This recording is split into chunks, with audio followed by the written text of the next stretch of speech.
Assalamualaikum warahmatullahi wabarakatuh. Perkenalkan, nama saya Andika Ramadan, NPM 2271020079, Prodi Sistem Informasi, Fakultas Sains dan Teknologi, mata kuliah Algoritma Struktur Data Teori.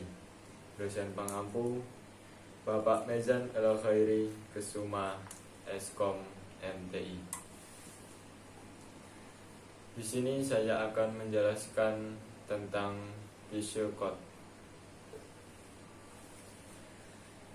Pseudocode adalah istilah dalam pemrograman untuk menuliskan sebuah sintaks, statement, algoritma, dan lainnya dalam bahasa yang bisa dipahami oleh manusia.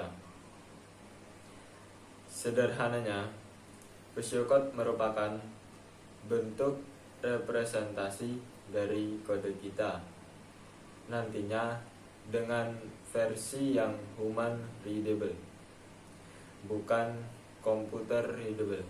Tujuan dan fungsi pseudocode.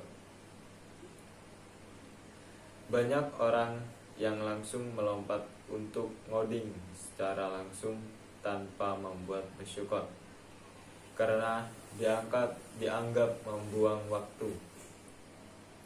Padahal pseudocode sangat penting sekali sebelum membuat sebuah program. Program itu akan melatih kita tentang bagaimana program tersebut berjalan dan berpikir. Berikut adalah beberapa keuntungan belajar pseudocode sebelum memulai menulis kode. 1. Meningkatkan pemahaman dari pendekatan apapun. Hal ini merupakan cara terbaik untuk menjelaskan apa yang kita inginkan dan melatih logika dalam pemrograman. 2. Menjelaskan secara detail tentang apa yang harus dilakukan setiap baris dari sebuah kode yang akan dibuat nantinya, sehingga membuat fase penulisan kode lebih mudah bagi seorang programmer. 3. Bertindak seperti penghubung antara program yang akan kita buat dengan logika pemrograman.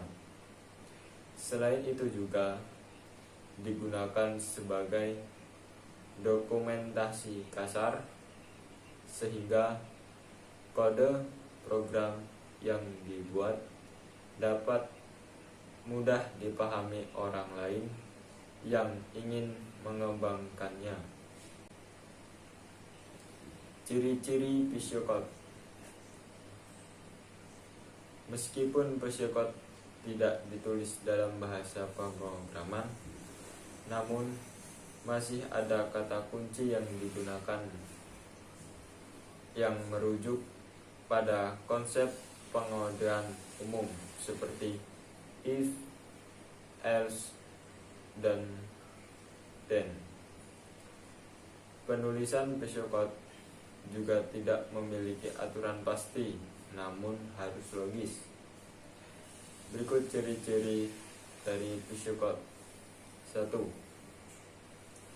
Pseudocode merupakan sebuah tanda, notasi, kode yang mirip, dan juga merupakan penjelasan untuk cara penyelesaian suatu masalah.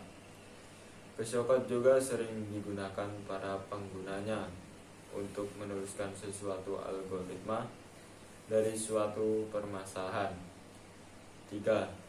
Pseudocode berisi step-step, langkah-langkah untuk menyelesaikan suatu masalah seperti halnya algoritma. Akan tetapi bentuk dari masalahnya itu sedikit berbeda dari algoritma.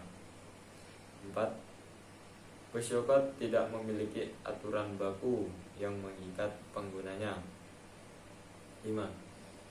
Pseucode merupakan bahasa yang mirip dengan bahasa pemrograman. Akan tetapi, pseucode menggunakan bahasa yang mudah dipahami secara universal dan juga lebih ringkas daripada algoritma. Struktur pseucode. Umumnya, dalam penulisan pseucode dibagi ke dalam 3 struktur atau bagian, yaitu 1. Judul. Umumnya pada bagian judul diawali dengan penulisan program yang kemudian diikuti oleh nama algoritma. 2. Deklarasi. Bagian ini adalah variabel yang dimiliki algoritma dideklarasikan. Variabel ini dapat berupa bilangan bulat, bilangan pecahan, karakter, boolean, dan lain sebagainya. 3. Algoritma. Algoritma ini adalah bagian yang berisikan sekumpulan perintah algoritma. Perintah algoritma dapat berupa perulangan, kondisional, ataupun runtutan. Di sini saya akan mengambil contoh pseucode. Pseucode program hitung luas segitiga. Program hitung luas segitiga termasuk dalam judul, deklarasi, variabel, luas, alas, tinggi,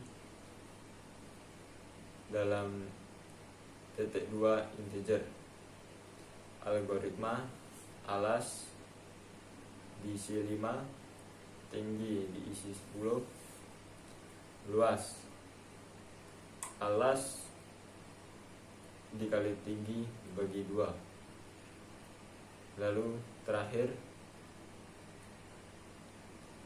waret, luas.